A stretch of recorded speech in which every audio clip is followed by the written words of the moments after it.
We're getting a first-hand look of some of that damage here in Mercer County, specifically Harrodsburg.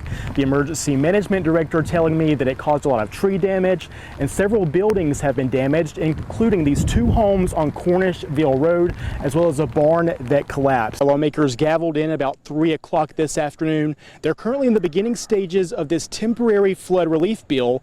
That bill would provide about $212 million to those affected. We begin tonight with developing news. The Lexington Police Department is investigating after a car crashed into a home tonight. Do about 100 to 120 presses per minute, which a lot of people, including myself, hard to do. That is? Well, just north of Kentucky in Ohio, one person is dead and another injured after a shooting at a Walmart near Cincinnati. North Broadway near the I-75 exchange. We've been here for about 4 hours, and I don't know if you can see behind me, but there is a heavy police presence down North Broadway.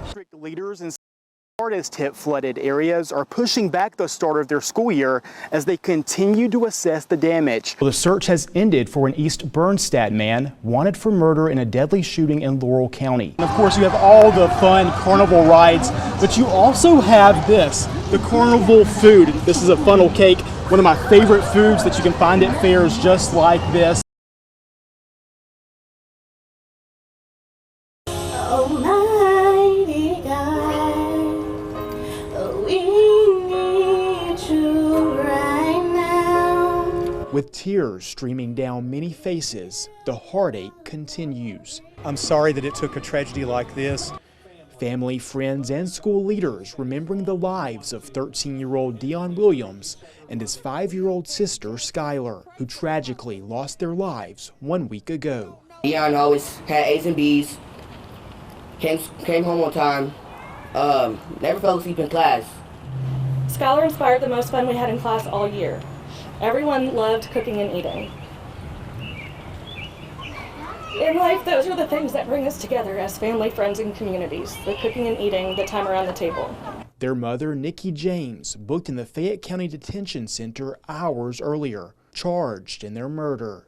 When children die, we often ask why. We try to make sense of it. But it doesn't make sense, it'll never make sense, and it shouldn't make sense. As balloons filled the evening sky,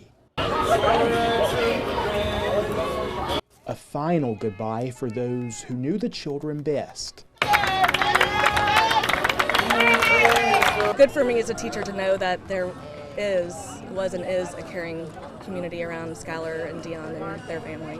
For Faith Point Church pastor Terry Lewis, a reminder of what's ahead. I think it was that moment where we kind of have the image of what we've talked about, that one of these days we all, you know, the old song says, I'll fly away.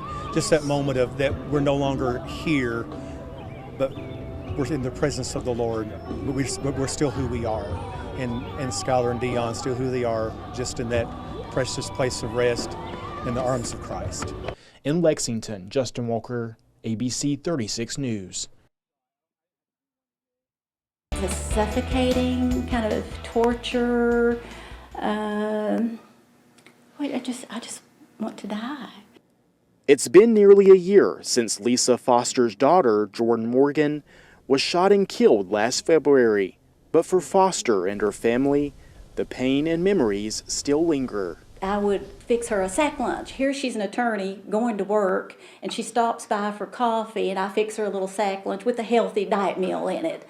She describes Jordan as the light of the family who wanted to make a difference as an attorney in the lives of crime and human trafficking survivors. Jordan had just landed her dream job at an attorney's office in Lexington. Foster wanting to set the record straight after her daughter's death. No offense, but the news media has made it all about this one-term state representative that lives in a mansion on the hill and his daughter was killed. But that's not how it went. It was Jordan Morgan, this beautiful 32-year-old attorney that wouldn't hurt a fly, was murdered as she lay sleeping in her bed. Back in court once again, Foster visibly emotional as her daughter's accused killer, Shannon Gilday, walked through the doorway on Friday. During that court appearance, the defense addressed two motions filed regarding Gilday's mental health. one for improved living conditions, and another that in-person visitation be granted to Gilday's mother. The judge overruled both motions, ordering Gilday be evaluated and that a report be provided to the court. Foster says the Commonwealth attorney is pushing for the death penalty in the case against Gilday, a decision she supports. I hope that justice is served, but if not, God is our ultimate judge, so it will work out.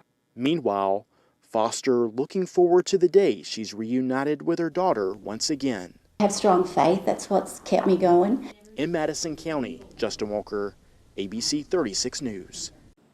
State lawmakers wrapping up a special session Friday, passing the nearly $213 million flood relief package.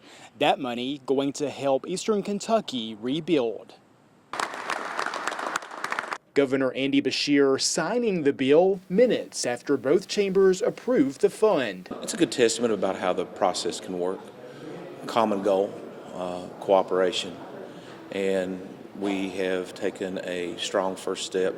The bill uses $200 million from the Budget Reserve Trust Fund, $115 million going to cities, counties, and other public entities. $45 million will help the Kentucky Transportation Cabinet repair roads and bridges, and $40 million will provide financial assistance to school districts impacted by the flooding. A bipartisan, it's a nonpartisan bill, but I'm going to add one to that. This is a Kentucky bill. This is Kentuckians coming together to help Kentuckians. The bill that we just passed, I think, was probably part of the most seamless process that I've had the opportunity to be a part of since I've been in the legislature.